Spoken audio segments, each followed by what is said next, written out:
बिस्मिल्लाहिर्रहमानिर्रहीम। अस्सलातु वस्सलामु अलैका या सय्यदी या रसूलल्लाह व अला आलिका व अस्हाबिका या सय्यदी या हबीबल्लाह।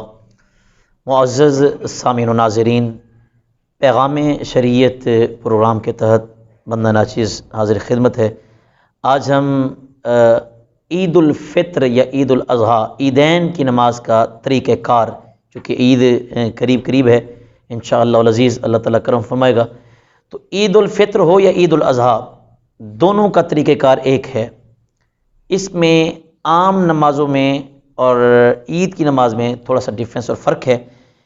वो ये है कि आम नमाज़ें तो हम जो है वो एक तकबीर के साथ, तकबीर तहरीमा के साथ पढ़ते हैं, लेकिन जो ईदों की नमाज़ होती है इसके अंदर 6 ज़ायद तकबीरात होती हैं।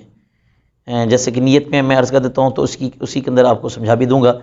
नियत की जाती है 2 रकात नमाज ईद उल फ़ित्र या ईद उल अज़हा मा 6 ज़ायद तकबीरात के, मुँह तरफ क़िबला शरीफ, बंदगी अल्लाह ताला की, पीछे इमाम साहिब के, अल्लाहु अकबर, कानों के लौ के बराबर हाथ उठा के जाने हैं और नाफ के नीचे बांध लेने हैं।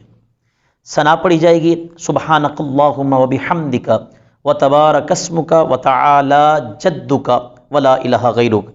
उसके बाद 2 मरतबा हाथ उठाएंगे और छोड़ देंगे। तीसरी मरतबा जब हाथ उठाएंगे तो तीसरी मरतबा छोड़ेंगे नहीं, बल्कि नाफ के नीचे जो है वो बांध लेंगे। मैं प्रैक्टिकल करके जो है वो आपको अर्ज़ कर देता हूँ।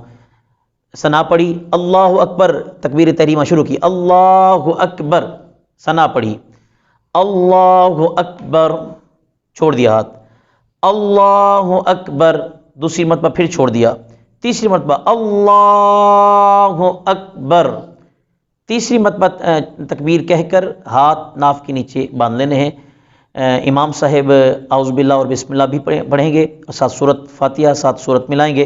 उसके बाद रुकू और सुजूद होगा। और दूसरी रकात के अंदर, पहली रकात में तकबीरात जो होती हैं वो सूरत फातिहा से पहले और सना के बाद होती हैं। दूसरी रकात में तकबीरात जो है वो सूरत फातिहा और दूसरी सूरत के बाद जो है वो कही जाती हैं। इसमें होगा कि दूसरी रकात के लिए खड़े होंगे, इमाम साहिब क़िरात फरमाएंगे, क़िरात के बाद 3 मरतबा अल्लाहु अकबर कहते हुए हाथ कानों की लौ के बराबर ले जाएंगे और 3 मरतबा छोड़ देंगे।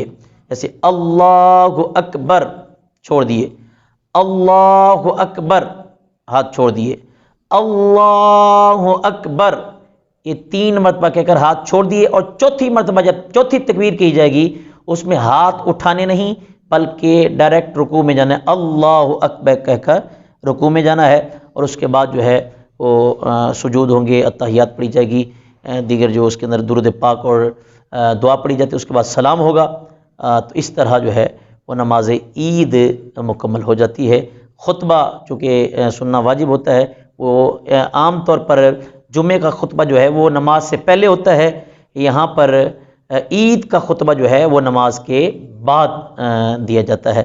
अल्लाह तबारक व तआला हमारी इस काविश को अपनी बारगाह में कबूल फरमाए। व आखिरु दावाया अनिल हम्दुलिल्लाहि रब्बिल आलमीन।